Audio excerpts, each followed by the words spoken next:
For 3,000 years, the Galactic Council believed they had cataloged every threat in the known universe. The Zerathi with their plasma storms that could melt moons, the Korthax swarms that devoured entire star systems, the ancient Voidborn that slept in the spaces between galaxies, dreaming of destruction. But they had never encountered humanity. When the first human transmission reached the Council chambers on Nexus Prime, the assembled species laughed. Earth's crude radio signals broadcasting their primitive entertainment and desperate pleas for contact seemed pathetic compared to the quantum-encrypted communications that bound the galaxy together. The humans spoke of peace, of exploration, of joining a greater community among the stars. The Council saw weakness. They saw opportunity. What they didn't see were the massive shapes moving in the darkness beyond Earth's solar system. Silent. Waiting. Patient as only humans could be patient, with the cold calculation that had once turned their small blue world into the apex of their local food chain. The galaxy was about to learn that humanity's greatest strength wasn't their technology, their numbers, or even their stubborn refusal to die quietly. It was their ability to make others believe they were helpless, right up until the moment they struck. The dreadnoughts had been waiting in the dark for 50 years, and now, finally, it was time to shatter the silence. Admiral Chen Zhao stood on the observation deck of the UES Leviathan, watching the stars wheel slowly past as the massive dreadnought maintained its position in the void. For 43 years he had called this ship home, and for 43 years he had waited for this moment. The bridge crew behind him moved with practiced silence, their every action honed by decades of preparation that the galaxy had never witnessed. The Leviathan was one of 12 dreadnoughts that humanity had built in secret, each one a testament to the species' capacity for long-term planning and strategic deception. While Earth broadcasted its peaceful intentions to the galaxy, while human diplomats spoke earnestly of trade agreements and cultural exchange, the real work had been happening in the shadows of distant asteroid fields and hidden lunar installations. Chen's reflection was interrupted by the soft chime of an incoming transmission. Lieutenant Commander Sarah Morrison, his communications officer, turned from her station with the expression he had been waiting decades to see.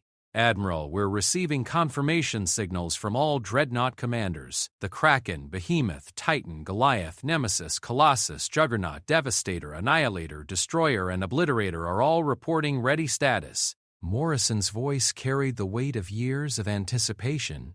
"Earth Command is transmitting the final authorization codes now, sir." Chen nodded slowly, his weathered face betraying nothing of the storm of emotions beneath the surface. He had been 25 when humanity first made contact with the Galactic Council, young enough to believe in the promises of peaceful coexistence and mutual benefit that the alien diplomats had offered.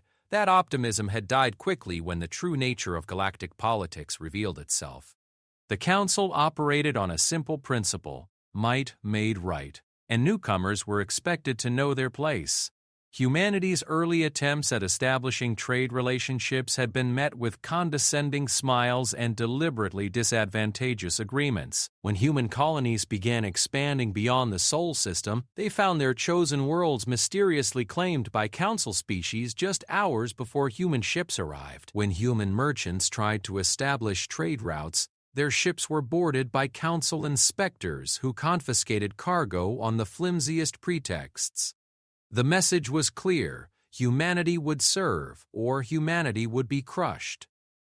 But the Council had made a critical error in their assessment of human nature.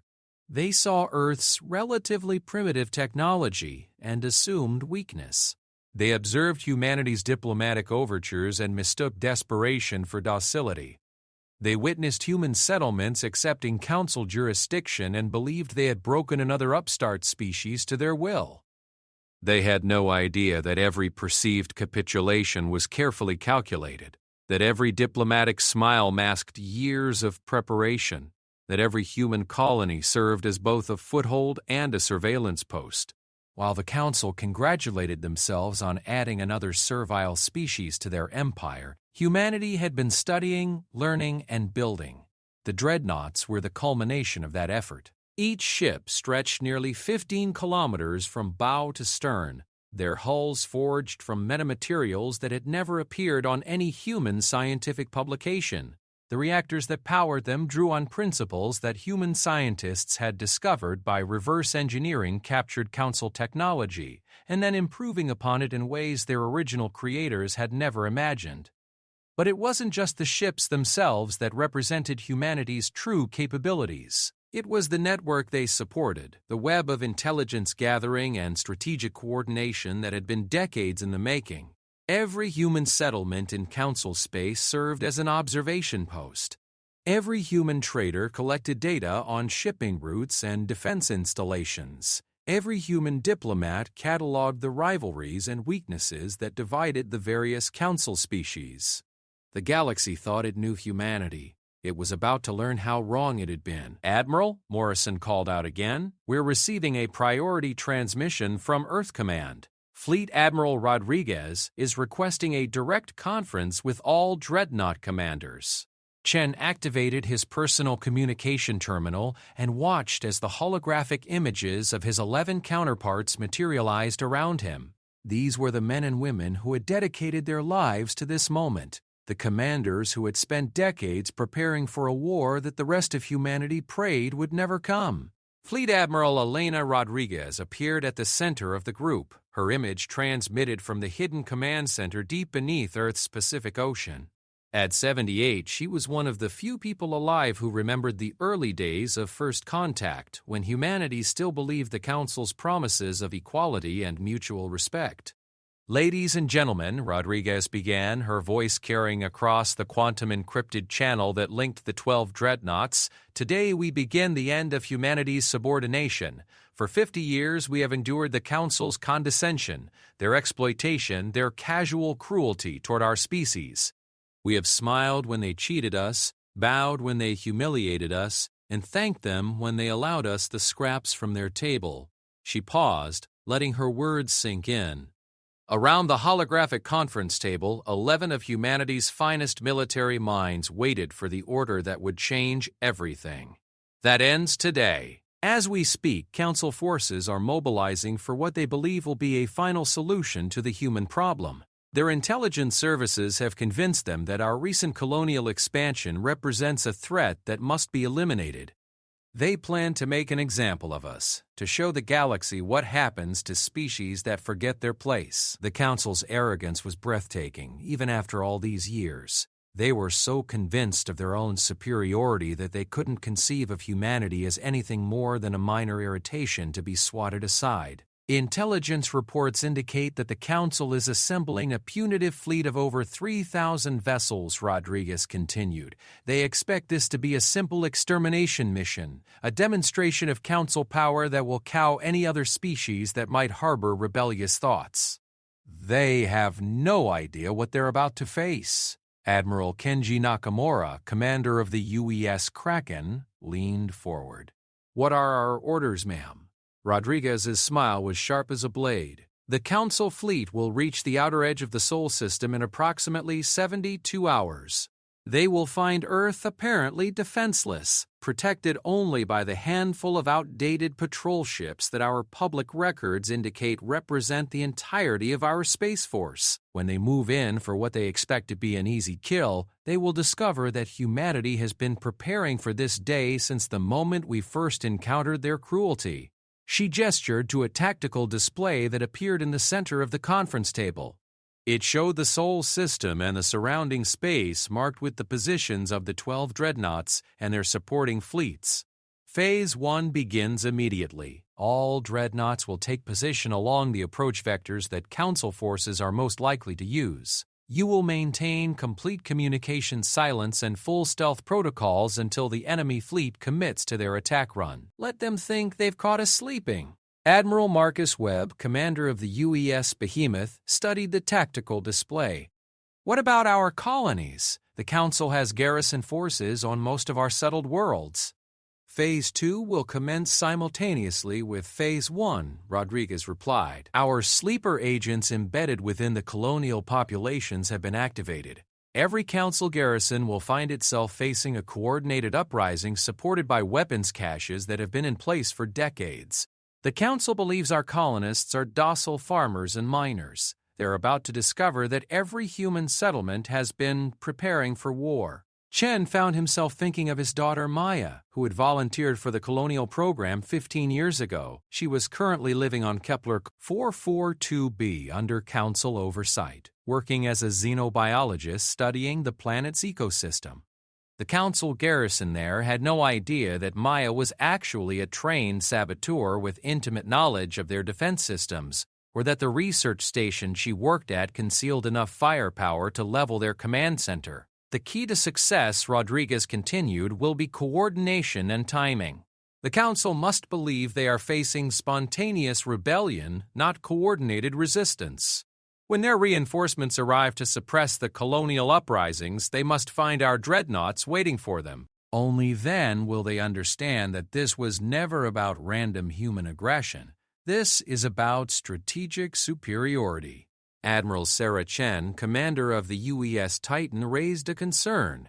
Intelligence reports suggest the Council has developed new weapon systems since our last comprehensive assessment. Quantum disruptors, gravimetric mines, some kind of shield technology that interfaces directly with space-time itself. Are we prepared for technological surprises? Our intelligence network has been tracking Council research and development for decades. Yes, they have new weapons, but they've been developing them in isolation, each species keeping their advances secret from their supposed allies. They have powerful tools, but no coordination. Meanwhile, every technological advance they've made has been studied, analyzed, and countered by human research teams working in complete secrecy. She activated another display showing detailed schematics of various Council weapon systems alongside human countermeasures. The quantum disruptors are vulnerable to properly modulated EM pulses. The gravimetric mines can be detected and neutralized using gravitational sensors based on technology we developed from studying their own ships. As for their new shields, Rodriguez's smile turned predatory. Well, let's just say they'll discover that humanity has been working on some surprises of our own. The conference continued for another hour as the 12 commanders reviewed their specific assignments, discussed contingency plans, and synchronized their operations with the broader human resistance network. When it ended, Chen found himself alone again on the observation deck, staring out at stars that would soon witness the end of humanity's long deception. A soft footstep announced the arrival of Commander James Park, his executive officer and oldest friend. They had served together for over 30 years, through the long decades of preparation and patient waiting. "The crew is ready, Admiral," Park said quietly. "They've been ready for years." Chen nodded. "And the Council still has no idea what's coming." "Their arrogance has always been their greatest weakness," Park observed. "They see what they expect to see, not what's actually there." 50 years, Chen mused. 50 years of letting them believe we were weak, desperate, grateful for their scraps. 50 years of building, planning, preparing for this moment. Park joined him at the observation window. In the distance, barely visible even with the ship's enhanced sensors, other dreadnoughts maintained their own silent vigils. 12 ships that represented the culmination of humanity's greatest deception, waiting to reveal the truth that would shake the galaxy to its foundations. "Do you think they'll surrender when they realize what they're facing?" Park asked. Chen considered the question. He thought about the decades of casual brutality he had witnessed, the systematic oppression of not just humanity but dozens of other species, the Council's absolute conviction that might made right and that lesser civilizations existed only to serve their betters. "No," he said finally, "they'll fight to the end, because they can't conceive of a universe where they're not the dominant force. They've built their entire civilization on the assumption that strength equals superiority, and they've never encountered anyone capable of proving them wrong." "Then we'll have to teach them," Park said simply. Chen activated his command terminal and began issuing final orders to his department heads. Across the ship, thousands of crew members prepared for the battle that would either establish humanity as a galactic power or see their species exterminated. There would be no middle ground, no negotiated settlement, no return to the status quo. The Council had forced this confrontation by their own actions, and now they would face the consequences. As the hours passed and the dreadnought fleet moved into final position, Chen reflected on the path that had brought them to this moment. Humanity had always been a species that learned from its mistakes, adapted to new challenges, and refused to accept defeat as final. The Council had mistaken these qualities for weakness, but they were about to discover that humanity's greatest strength lay not in raw power, but in the patience to plan, the wisdom to prepare, and the determination to see justice done. The galaxy was about to change forever, and it would begin with 12 ships emerging from the darkness to shatter 50 years of carefully maintained silence. Supreme Chancellor Vexstar of the Hegemony Council stood before the vast strategic display in the war room aboard the flagship Dominion's Will, watching with satisfaction as 3,000 vessels arranged themselves in perfect battle formation. The combined fleet represented the largest military force assembled in over 2 centuries, drawn from 7 major council species and dozens of minor member worlds. The human problem would be solved within the week. Chancellor Admiral Corthes approached with the measured gait of a career military officer, his scaled hide bearing the ritual scars that marked him as a veteran of the Outer Rim campaigns. Long-range sensors confirm that the Sol system remains minimally defended. Our intelligence assessment appears accurate, quote. Vexstar nodded, his 4 eyes tracking the movement of ships on the display. The humans had been a persistent irritation for decades, their colonial expansion and trade initiatives gradually eroding Council authority in what should have been uncontested space. Worse, their diplomatic success with unaligned species threatened to create alternative power structures that could challenge Council hegemony. The decision to eliminate humanity had not been made lightly, but recent intelligence reports had forced the issue. Human colonies were establishing unauthorized mining operations. Human traders were operating outside Council regulatory frameworks, and human diplomats were spreading dangerous ideas about species equality and mutual cooperation. Left unchecked, these activities could inspire rebellion among the Council's subject species. What is the current status of our intelligence network within human space? Vexstar asked. Admiral Corthes consulted his tactical pad. All surveillance posts report normal activity. Human settlements continue their routine operations with no indication of military preparation. Our embedded agents confirm that human colonial governments remain unaware of our approaching fleet. The Chancellor smiled, revealing rows of predatory teeth that had evolved for tearing flesh from prey. The human's naivety continued to astound him. Despite decades of evidence that the Council settled disputes through force, they maintained their pathetic belief in negotiation and compromise. Even now, as the largest fleet in galactic history approached their homeworld, they continued broadcasting diplomatic messages requesting dialogue. And their military capabilities? Vexstar inquired, though he already knew the answer. Negligible, Corthes replied with contempt. Long-range reconnaissance has identified approximately 200 vessels of various classes defending the Sol system. Most appear to be converted civilian craft with basic weapon installations. Their largest ships are primitive fusion-powered destroyers that would be obsolete by Council standards even 50 years ago. The tactical display updated to show detailed scans of human defenses. Vexstar studied the data with growing amusement. The humans had apparently concentrated their entire fleet around Earth itself, leaving their outer colonies completely undefended.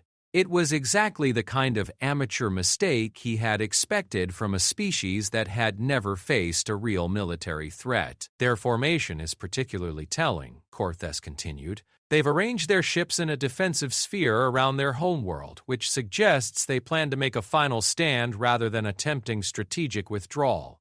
Either they're too stupid to recognize a hopeless situation or too sentimental to abandon their birth planet. Both, most likely, Vexstar observed. Humans are notorious for emotional decision-making. They form irrational attachments to locations, individuals, even abstract concepts like honor and justice. Such weaknesses make them predictable. The Chancellor moved to another section of the display showing intelligence reports from human colonies throughout Council space. Every settlement appeared to be operating normally, with no indication that they understood what was approaching. The colonists continued their mining operations, agricultural projects, and research programs under council oversight, apparently oblivious to the fact that they would all be dead within days. "Have you given consideration to taking prisoners?" asked Counselor Thexman, the diplomatic representative assigned to observe the campaign. "Some human individuals possess useful technical knowledge that could benefit council research programs. There will be no survivors. The human species represents a fundamental threat to council authority that cannot be contained through traditional subjugation. Their ideas about species equality and cooperative governance spread like a virus among susceptible populations. The only permanent solution is complete extinction." The decision had been debated extensively in closed council sessions. Some members had argued for selective elimination of human leadership while enslaving the general population, but intelligence analysis had concluded that human resistance capabilities were too sophisticated to allow for half measures. Unlike other species the council had conquered, humans demonstrated remarkable ability to maintain covert resistance networks and coordinate long-term opposition activities. Better to eliminate the problem entirely and use the empty worlds for more reliable colonists. "Chancellor," a communications officer called from across the war room. "We are receiving a priority transmission from the Advanced Reconnaissance Flotilla." "Display it," Bextar ordered. The holographic image of Commodore Hexvita appeared above the tactical table, her reptilian features tense with excitement. "Supreme Chancellor, advanced scouts have completed detailed surveillance of the Sol system. Human defensive positions are confirmed as previously assessed. However, we have detected something unusual." "Explain." "Our deep space sensors are picking up scattered debris fields in several locations beyond the system's outer planets. The debris appears to be from ancient human vessels, possibly destroyed during some kind of civil conflict or industrial accident decades ago. The formation suggests there may have been significant space-based construction activities in the region at some point in the past." The Chancellor dismissed the information with a gesture. "Irrelevant historical data. Humans have been launching primitive spacecraft for over a century. Some accidents and failures are to be expected. What matters is their current defensive capability." "Understood, Chancellor. All reconnaissance data confirms that human forces are concentrated around Earth with minimal patrol activity in the outer system. We should encounter no significant resistance until we reach the inner planets." Vextar studied the tactical projections one more time. The attack plan was elegantly simple. The Council fleet would jump directly into the Sol system at maximum range, then advance in overwhelming force toward Earth while broadcasting surrender demands. When the humans inevitably rejected those demands, the fleet would systematically destroy every human vessel and installation before proceeding with planetary bombardment. The entire operation was expected to take less than 12 hours. "All squadron commanders report ready status," Admiral Corthes announced. "We can begin the final approach on your orders, Chancellor." Vextar activated the fleet-wide communication system, knowing that his words would be recorded for future study by military historians. This moment would mark the end of humanity's brief and insignificant chapter in galactic history. "Warriors of the Council," he began, his voice carrying across 3,000 ships, "today we eliminate a threat that has festered too long in the shadows of civilized space. The human species has proven incapable of accepting their proper place in the galactic order. They have rejected our guidance, defied our authority, and attempted to spread their poisonous ideologies among the loyal species of our great civilization." The Chancellor paused, letting his words resonate through the fleet. "But their rebellion ends today. We go now to demonstrate the consequences of defying Council will. When we return, the galaxy will understand that the price of resistance is extinction. Let no species forget this lesson." Admiral Corthes activated the fleet's jump coordinates, and 3,000 ships vanished from normal space in a brilliant cascade of controlled space-time distortions. When they reappeared, they were at the edge of the Sol system, their sensors immediately scanning for human defensive positions. What they found matched their intelligence reports perfectly. A small fleet of primitive human vessels clustered around Earth, hopelessly outnumbered and outgunned. The defense perimeter was so pathetic that some council officers wondered if the humans were planning to surrender immediately. "Human vessels are not responding to our surrender demands," the communications officer reported after several minutes. "They appear to be maintaining their defensive formation." Human stubbornness was legendary even when faced with impossible odds. "All ships maintain formation and prepare for combat. I want this over quickly." The massive council fleet began moving toward the inner system, their weapons charging and shields activating. Long-range scanners swept ahead, mapping every asteroid, monitoring every energy signature, cataloging every potential threat. The humans would not catch them off guard with some desperate last-minute stratagem. As they advanced, tactical officers provided regular updates on human activity. The defenders had indeed formed a tight sphere around Earth, with their largest ships taking forward positions while smaller craft filled supporting roles. It was a textbook last-stand formation designed to maximize damage to an advancing enemy while accepting inevitable defeat. "Distance to engagement range in 47 minutes, Admiral Cortez reported. "Human vessels are powering weapons but maintaining position. No signs of retreat or surrender." "As expected," Vexstar replied.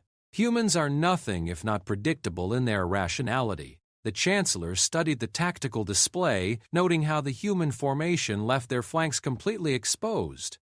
A competent military force would have attempted to use the system's asteroid fields and gas giants as cover, forcing the attackers to divide their attention and reduce their numerical advantage. Instead, the humans had chosen to clump together in the most vulnerable possible configuration. It would make the extermination even more efficient than planned. As the Council fleet continued its inexorable advance, sensors detected the first signs of human desperation. Several of the smaller vessels were broadcasting distress signals toward nearby star systems, apparently hoping for rescue that would never come. Others were transmitting what appeared to be historical records and cultural archives, a pathetic attempt to preserve some record of their species for posterity. "Chancellor," the sensor officer called out, "we are detecting unusual energy readings from several locations in the outer system." "Elaborate." "The readings are very faint and intermittent, possibly residual radiation from those debris fields we detected earlier. Nothing that poses any tactical concern."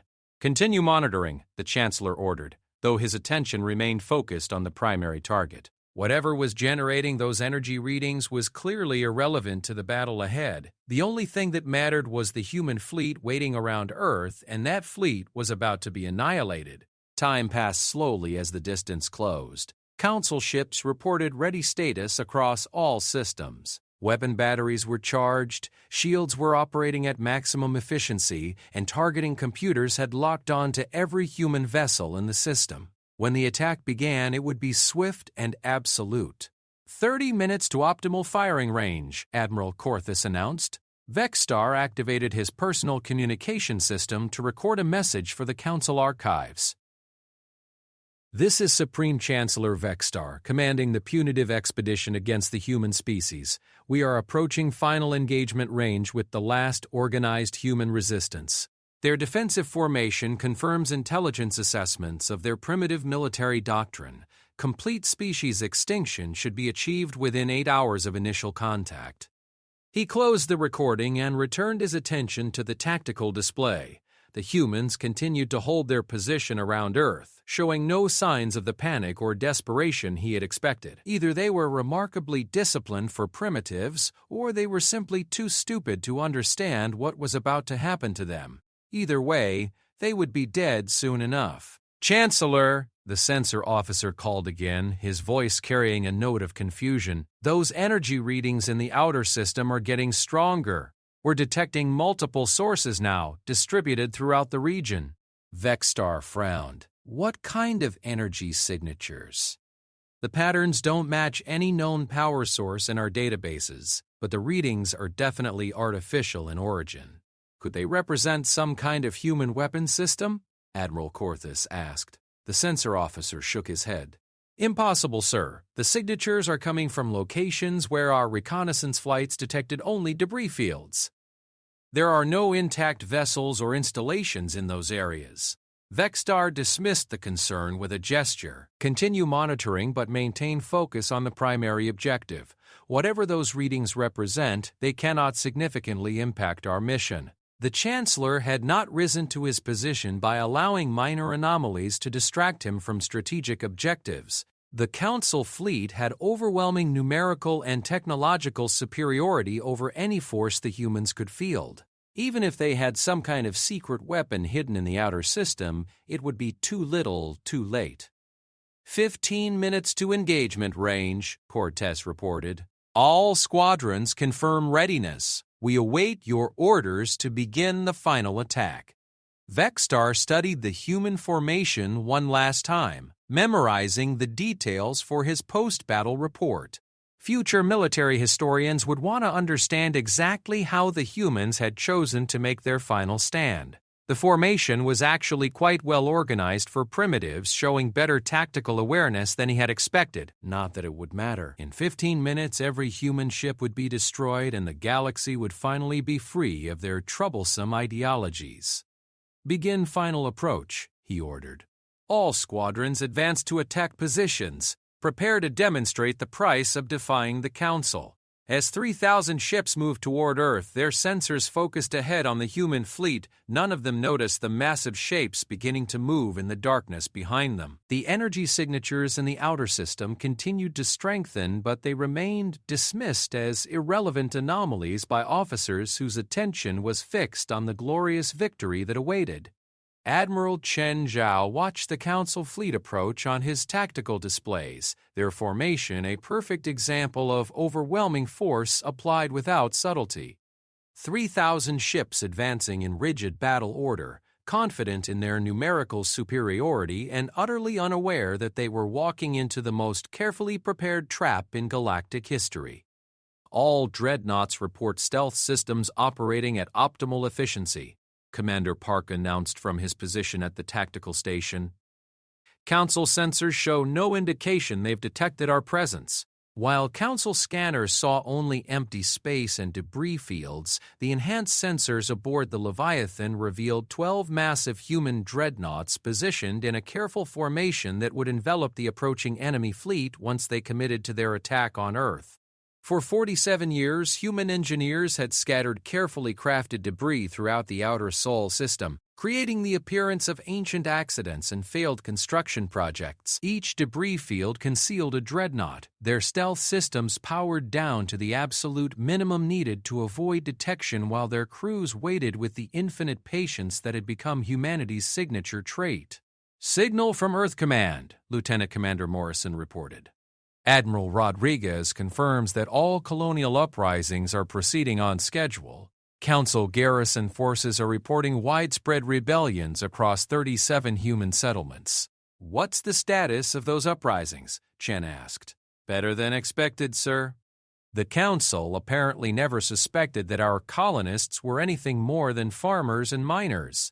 Their garrison commanders are calling for immediate reinforcements to suppress what they're describing as spontaneous revolts. Chen allowed himself a small smile. The Council's arrogance had blinded them to the true nature of human colonial expansion.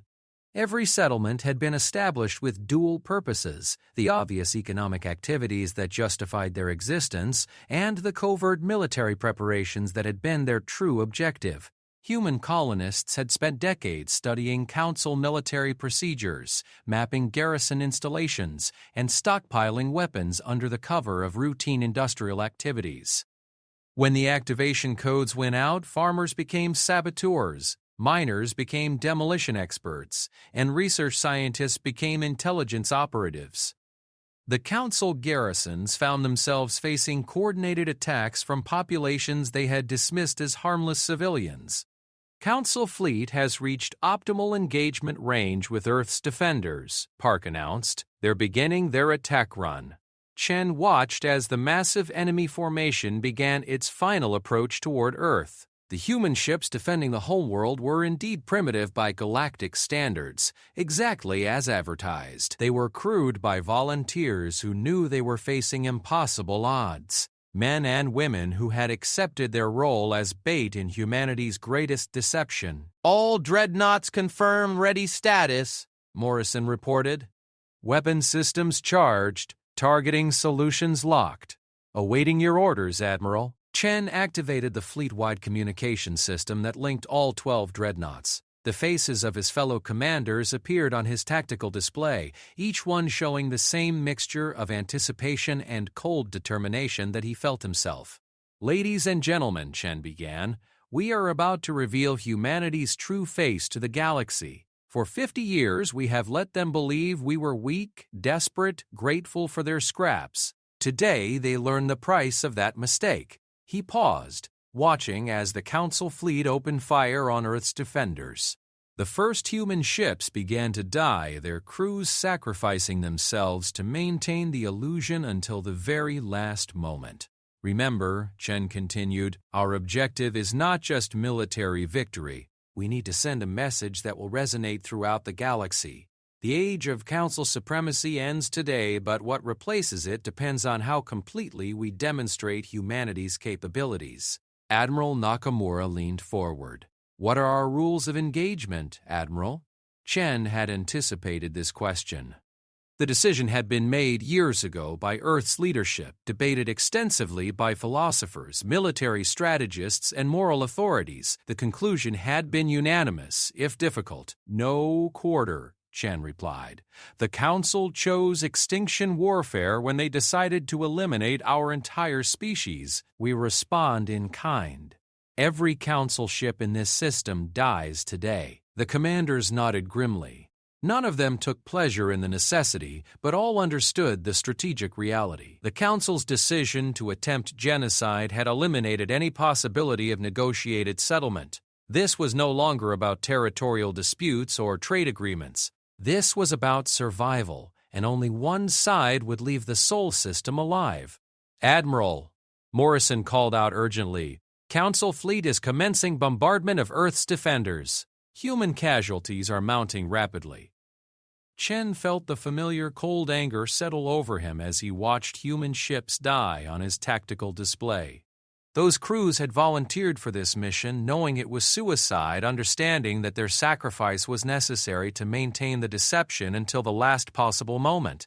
They deserved better than to die as pawns in someone else's game, but the Council's actions had left humanity no choice. All dreadnoughts, Chen announced, begin final approach. Maintain stealth protocols until we reach optimal firing positions. Let's make their sacrifice count. Across the outer Sol system, 12 massive shapes began moving through the darkness. The Leviathan and her sister ships accelerated slowly, their stealth systems masking their approach as they closed the distance to the unsuspecting Council fleet. Each dreadnought was positioned to attack from a different vector, ensuring that the enemy would face simultaneous threats from all directions. The Council formation was perfect for their intended attack on Earth, but it left them completely vulnerable to assault from behind and above. Their commanders had concentrated entirely on the threat ahead, never imagining that humanity might possess the capabilities for strategic deception on this scale. Distance to optimal firing position. 12 minutes, Park reported. Council fleet is maintaining formation and continuing bombardment of Earth's defenders. The Earth defense fleet was down to less than half strength, but they continued fighting with the desperate courage that had always characterized humanity in its darkest moments. Admiral, Morrison called out, we're receiving reports from the colonial fronts. Council reinforcement fleets are mobilizing from garrison worlds throughout human space. They're sending everything they have to suppress the uprisings. How many ships? Intelligence estimates over 800 vessels from 12 different systems. They're converging on our colonies with overwhelming force. Chen nodded. The colonial uprisings had served their purpose, drawing Council reserves away from their primary fleet and revealing the true extent of their military resources. When the reinforcement fleets arrived at the human colonies, they would find the uprisings had mysteriously ended and the colonists had apparently evacuated. What they wouldn't find were the weapons caches, sabotage devices, and intelligence networks that had made the rebellions possible. By the time they realized they had been manipulated, it would be too late. 8 minutes to optimal firing position, Park announced. All dreadnoughts confirm ready status. Chen activated his personal communications system and composed what he knew would be the most important message of his career. When historians studied this battle, they would want to understand the thinking behind humanity's strategic decisions. Personal log, Admiral Chen Zhao, Commanding Officer UES Leviathan. We are approaching the moment of truth in humanity's longest deception. The Council fleet is exactly where we expected them to be, focused entirely on what they believe is our last desperate stand around Earth. They have no idea that 12 dreadnoughts are moving into position behind them. He paused, watching the tactical display update with new casualty reports from Earth's defenders. The hardest part of this operation has been watching our own people die while maintaining operational security. Every ship we've lost today, every life sacrificed has been necessary to preserve the illusion until this moment. The Council chose this path when they decided that humanity's only acceptable fate was extinction. Now they'll discover what that choice actually costs. Chen closed the recording and focused on the final approach. The Leviathan's massive hull cut through space with surprising grace for something so large, her stealth systems masking her presence even as her weapons powered up for the attack that would announce humanity's true capabilities. 5 minutes to optimal position, Park reported. Council fleet is beginning to spread out for planetary bombardment operations. The enemy formation was becoming even more vulnerable as they prepared for the final phase of their attack. Council ships were separating into bombardment groups, each focused on specific targets on Earth's surface. Their commanders were so confident in their victory that they had stopped coordinating their defenses. All dreadnoughts report final approach confirmed, Morrison announced. Targeting computers have locked on to priority targets. We are ready for simultaneous attack. The Council fleet stretched across thousands of kilometers of space, their ships arranged in perfect bombardment formation with no defensive coordination. It was exactly the kind of target that human military planners had dreamed about for decades. 2 minutes to optimal position, Park called out. Chen opened the fleet-wide communication channel one final time. His 11 fellow commanders looked back at him from their tactical displays, each representing decades of preparation and patient waiting for this moment. "Ladies and gentlemen," Chen said quietly, "in 2 minutes the galaxy changes forever. When we open fire, every species in known space will understand that humanity is no longer the helpless victim they believed us to be. This is our moment to demonstrate that human patience, human planning, and human determination can overcome any odds." The engineers who designed the dreadnoughts in secret, the diplomats who maintained humanity's facade of weakness while gathering intelligence, the colonists who built their settlements with hidden purposes, the crews of Earth's defenders who were dying at this very moment to preserve the illusion. For Earth, Chen said simply, for humanity, for the future we're about to create. 30 seconds to optimal firing position, Park announced, his voice tight with anticipation. Chen watched the countdown on his tactical display. Around him, the bridge crew prepared for the battle that would either establish humanity as a major galactic power or see their species exterminated. There would be no middle ground, no negotiated peace, no return to the old arrangements. 10 seconds, Park called out.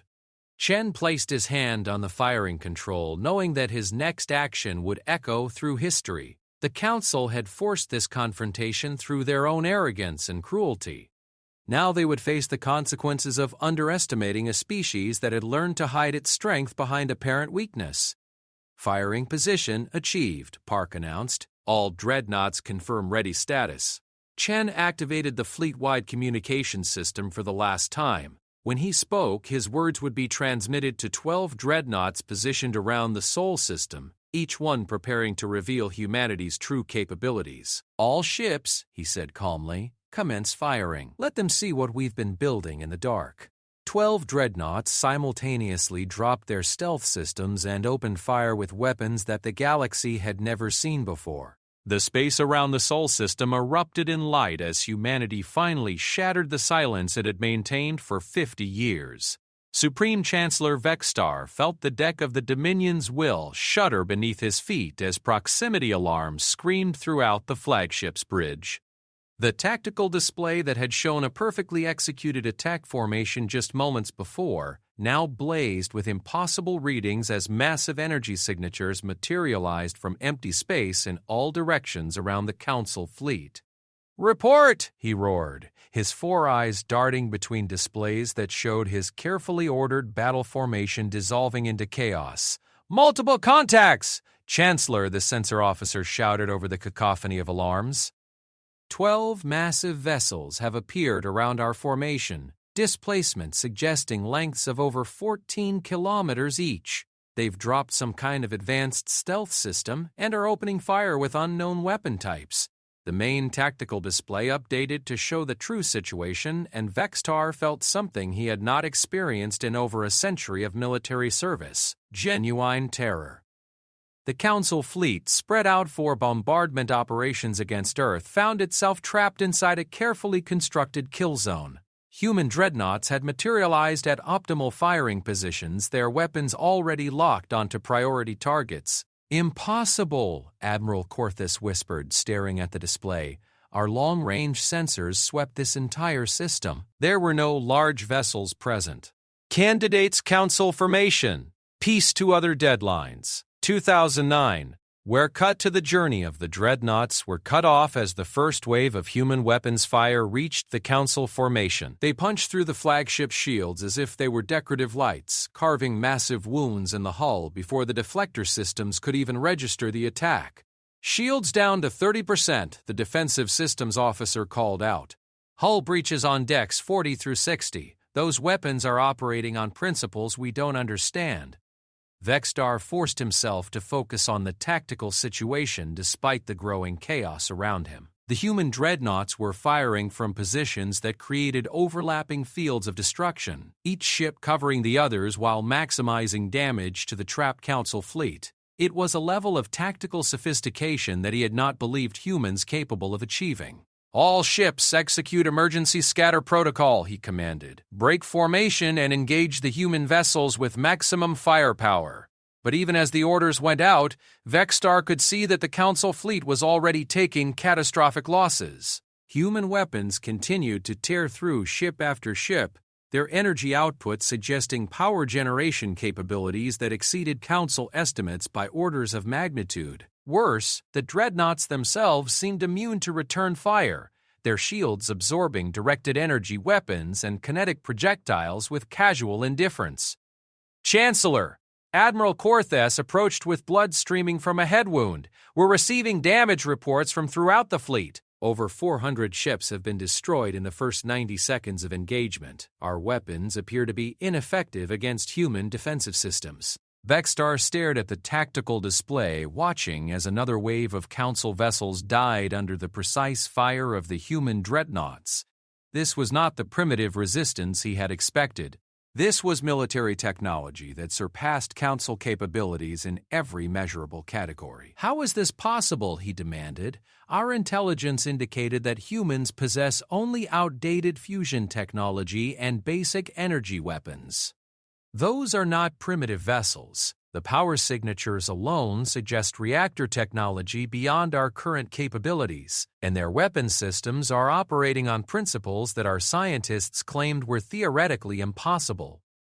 Another wave of human fire swept through the Council formation, targeting the largest vessels with surgical precision. The dreadnought designated as IUS Behemoth on the tactical display had positioned itself to engage 3 Council battleships simultaneously, its multiple weapon systems carving through their combined defenses with apparent ease. "Sir," the communications officer called out, "we're receiving reports from squadron commanders throughout the fleet. Human colonial uprisings have suddenly ceased across all affected worlds, and our garrison forces are reporting complete withdrawals by rebel forces." Vextar felt a cold realization settling over him. They planned this. The colonial uprisings were a diversion to draw our reserve forces away from the main fleet. That would require coordination and intelligence capabilities we never suspected, Corthus observed. "It would require everything we never suspected," Vextar corrected. "The stealth technology, the weapon systems, the strategic deception, the timing. We haven't just underestimated human military capabilities. We've completely misunderstood the nature of their civilization. The flagship shuddered again as human weapons found their target. The Dominion's Will was one of the most advanced vessels in the Council fleet, protected by shields that could deflect plasma storms and armor that had withstood direct hits from antimatter warheads. Against human weapons, it was proving as fragile as an unarmored transport. Defensive systems at 15%, the damage control officer reported. We cannot sustain this level of fire much longer. Vexstar activated the fleet-wide communication system. Knowing that this would likely be his last opportunity to coordinate a response, all Council vessels, execute Quantum Dispersal Protocol. Jump to Rally Point Nexus 4 immediately. The Quantum Dispersal Protocol was a desperate tactic designed for exactly this situation. When a fleet found itself facing overwhelming opposition, individual ships would jump to preset coordinates using random vectors to prevent pursuit. It was an admission of complete defeat, but it was the only way to preserve any portion of the force. "Chancellor," the navigation officer called out, "quantum jump systems are not responding. Something is interfering with our space-time manipulation drives." Vexstar felt his blood turn to ice. Impossible!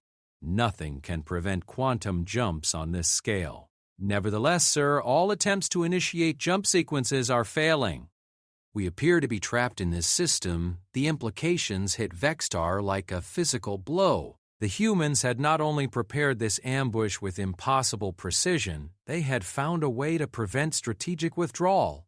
The entire Council fleet was locked in place, forced to fight a battle they could not win against technology they did not understand. "Sir," Admiral Corthus said quietly, "we are receiving a transmission from the human fleet. They appear to be offering terms." "Terms? They've trapped our entire fleet in what amounts to a slaughter pen and they want to discuss terms."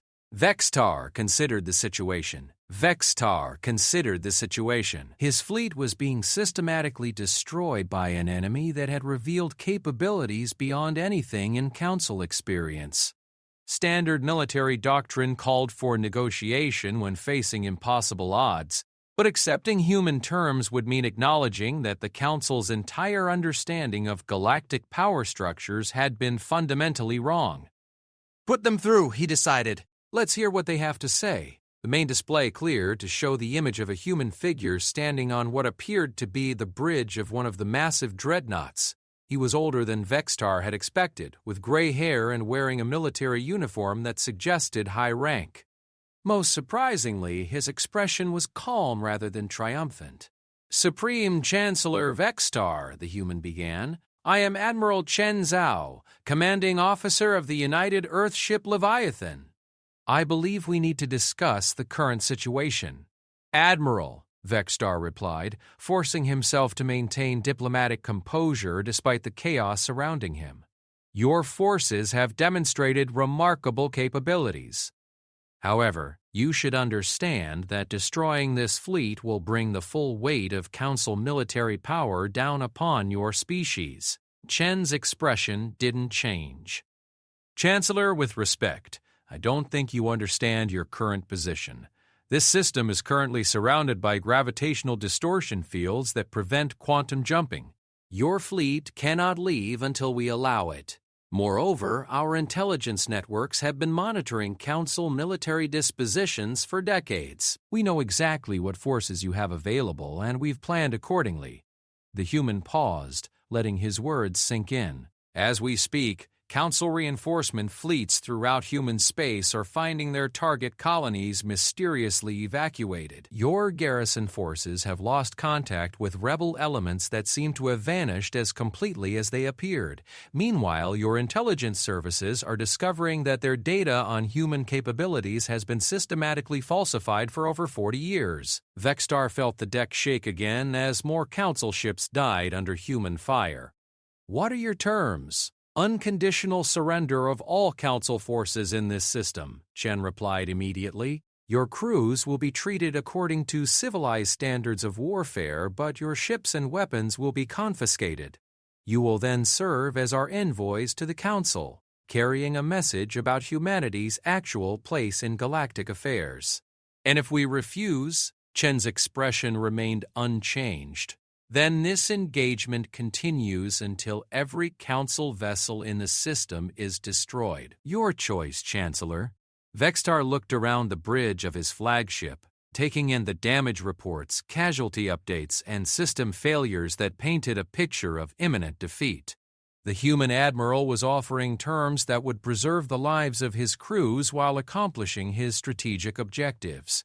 It was a remarkably civilized approach to warfare from a species the Council had intended to exterminate. "I need to consult with my senior commanders," Vextar said. "You have 5 minutes," Chen replied. After that, we resume firing. The communication ended, leaving Vextar alone with his tactical staff and the brutal reality of their situation. The Council fleet that had entered the Sol system with such confidence now found itself at the mercy of an enemy they had never understood. "What are your recommendations?" he asked Admiral Cortes. The Admiral studied the tactical display where human dreadnoughts continued to hold perfect firing positions around the trapped Council fleet. "Militarily, we have no options. Their technology exceeds ours in every category. Their tactical positioning is perfect, and we cannot withdraw. Surrender is our only viable choice." "The political implications will be catastrophic," Vextar observed. "The Council has never acknowledged military defeat on this scale. The alternative is the complete destruction of this fleet and the loss of over 2 million personnel." Cortes replied, "At least if we survive, we can warn the Council about human capabilities." Vextar nodded slowly. The decision was painful but inevitable. The Council had built their civilization on the assumption that superior technology and numerical advantage would always prevail. The humans had just demonstrated that assumption was fatally flawed. "Open a channel to the human admiral," he ordered.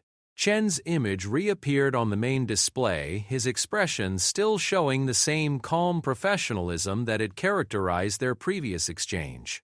"Chancellor," he said simply. "Admiral Chen," Vextar replied, "the Council fleet accepts your terms. We will surrender unconditionally in exchange for the safety of our crews." "Understood. Please order all Council vessels to power down weapons and shields. My ships will provide escort to designated holding areas where your crews will be processed according to the laws of warfare." Watching as 3,000 Council ships began shutting down their combat systems in acknowledgement of their defeat. It was the end of the largest military operation in Council history and the beginning of a new chapter in galactic politics. "Admiral," he said to Chen, "may I ask how long you've been preparing for this engagement?"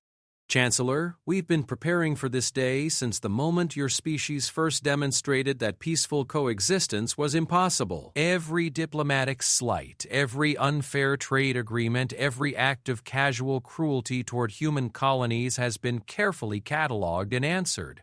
Today's battle is the culmination of 50 years of strategic planning." The implications of that statement hit Vextar like a physical blow. For half a century, while the Council had congratulated themselves on keeping humanity in its proper place, the humans had been planning this moment. Every apparent capitulation had been calculated. Every display of weakness had been deliberate. Every request for mercy had been part of a larger deception. "The debris fields in the outer system," he said suddenly. "They weren't ancient accidents," Chen confirmed. "We've been hiding them in your blind spots for 47 years, waiting for the day you finally revealed your true intentions toward our species." Vextar stared at the human admiral, finally understanding the magnitude of Council miscalculation.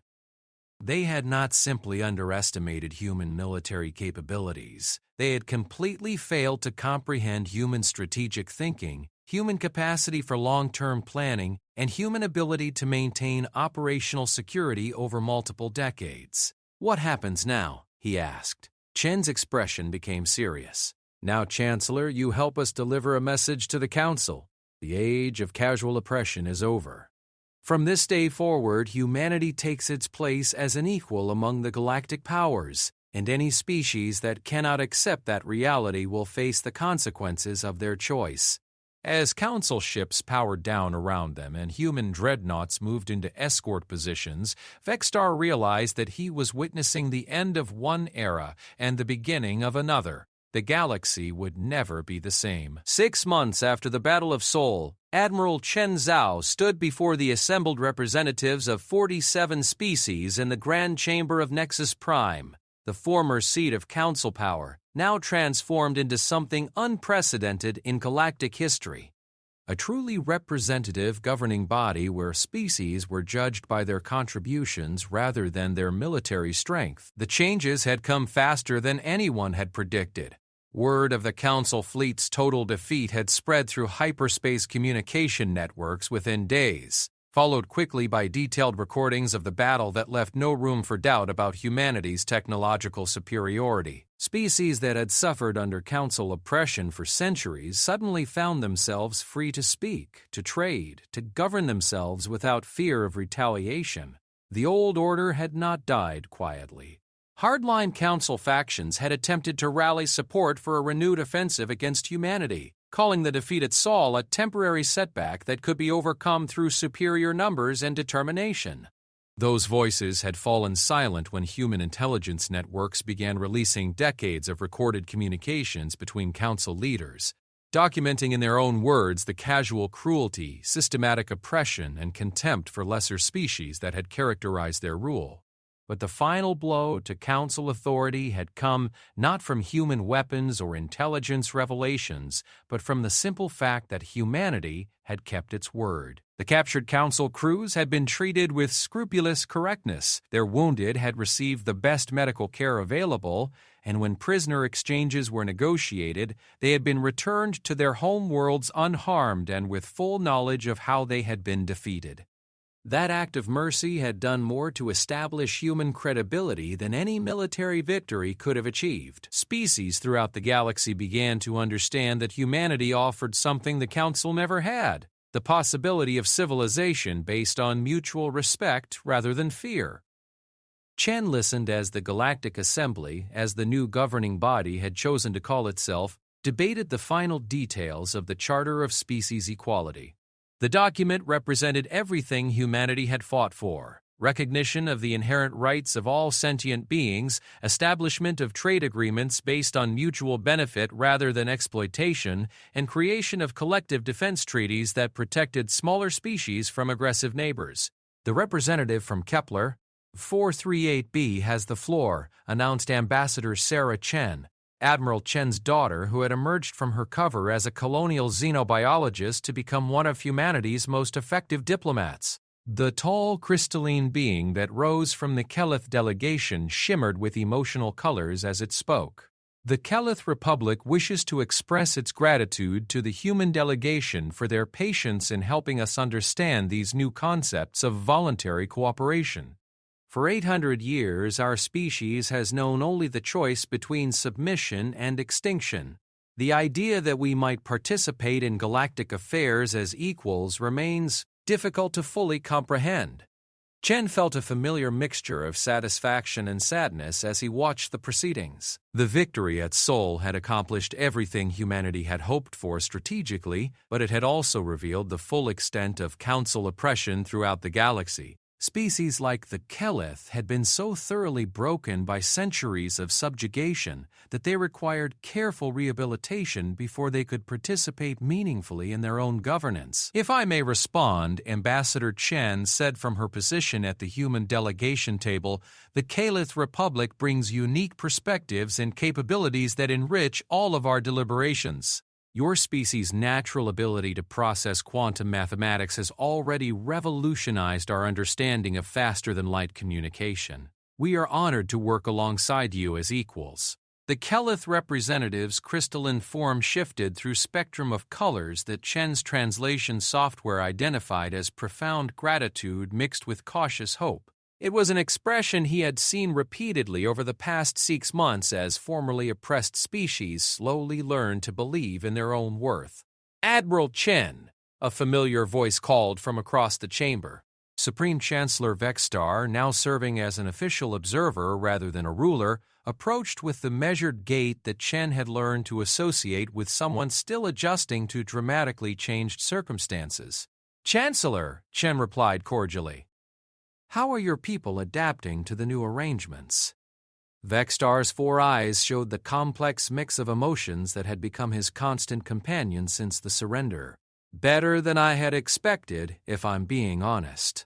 The younger generation has embraced these concepts of voluntary cooperation with surprising enthusiasm. They seem to find the idea of earning respect through contribution rather than taking it through force refreshing." "And the older generation? Struggling," Vexstar admitted. "My generation was raised to believe that strength was the only currency that mattered in galactic affairs. Learning to measure success by different standards has been challenging." Chen nodded understandingly. The transformation of galactic civilization had been hardest on those who had held power under the old system. Some, like Vexstar, had made genuine efforts to adapt to the new reality. Others had retreated into isolation, unable to accept a universe where their former subjects now stood as equals. "Your people's contributions to the assembly have been valuable," Chen observed. "The logistical expertise your species developed during the Council era has been essential in organizing relief efforts for worlds damaged by centuries of exploitation. It feels strange to use those same skills for construction rather than conquest," Vexstar replied. "But I admit there is something satisfying about seeing them employed for genuinely beneficial purposes." Their conversation was interrupted by the sound of the assembly speaker calling for attention. Representative Thexman, the former council diplomat who had observed the Battle of Sol, had requested permission to address the full assembly. "Honored representatives," Thexman began, her voice carrying clearly through the chamber's acoustic enhancement system, "I wish to present the final report of the Truth and Reconciliation Commission, charged with documenting the full extent of Council-era oppression." Chen settled back in his seat, knowing that this moment represented the culmination of months of careful investigation. The commission had been humanity's idea, but it had been staffed by representatives from dozens of species working together to create a complete historical record of council crimes against sentient beings. The commission has documented systematic oppression affecting 237 species across 41,000 star systems over a period of 8 centuries. Thexman continued. "The evidence reveals a pattern of deliberate cultural destruction, economic exploitation, and psychological manipulation designed to maintain council hegemony through fear rather than legitimate authority."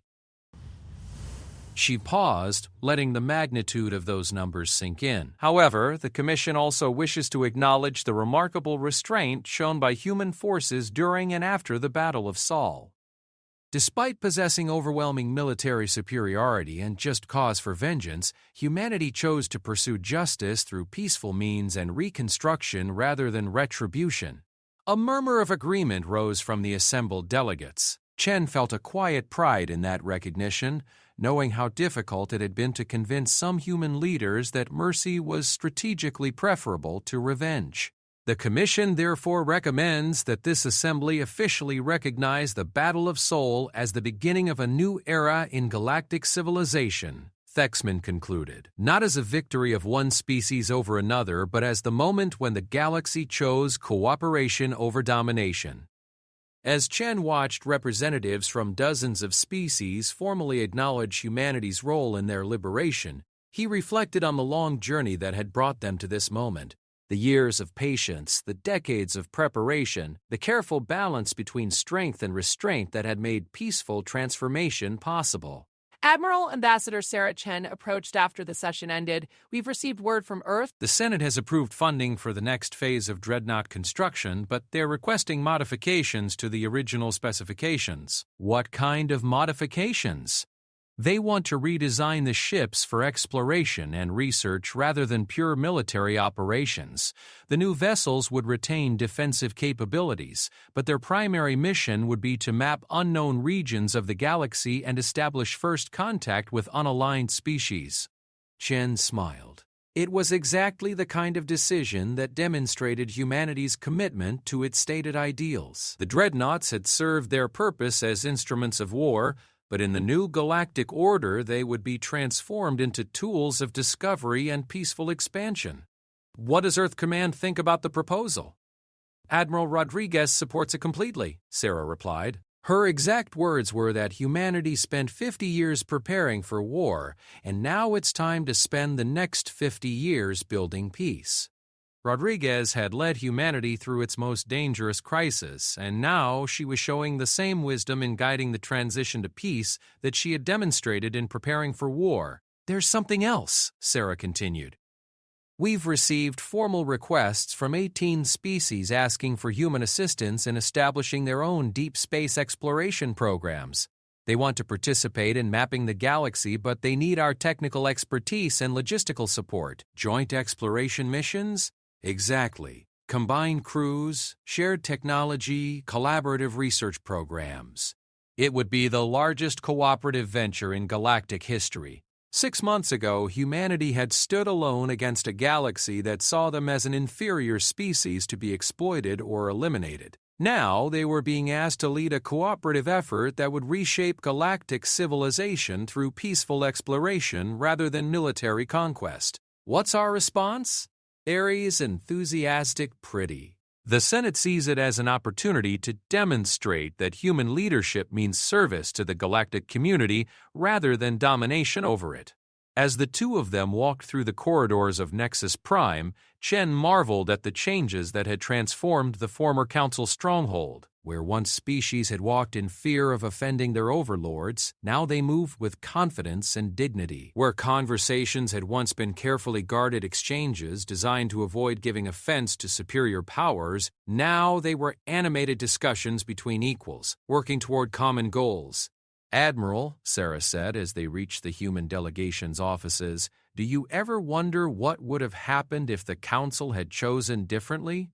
If they had offered genuine partnership instead of demanding submission? I think about it often.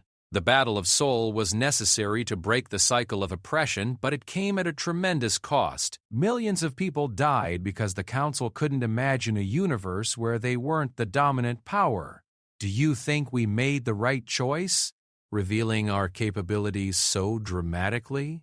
The alternative was to remain forever under their heel, Chen replied. Humanity could have continued the deception indefinitely, accepting second-class status in exchange for survival. But that would have meant abandoning every species that looked to us for hope, every world that dreamed of freedom from Council tyranny.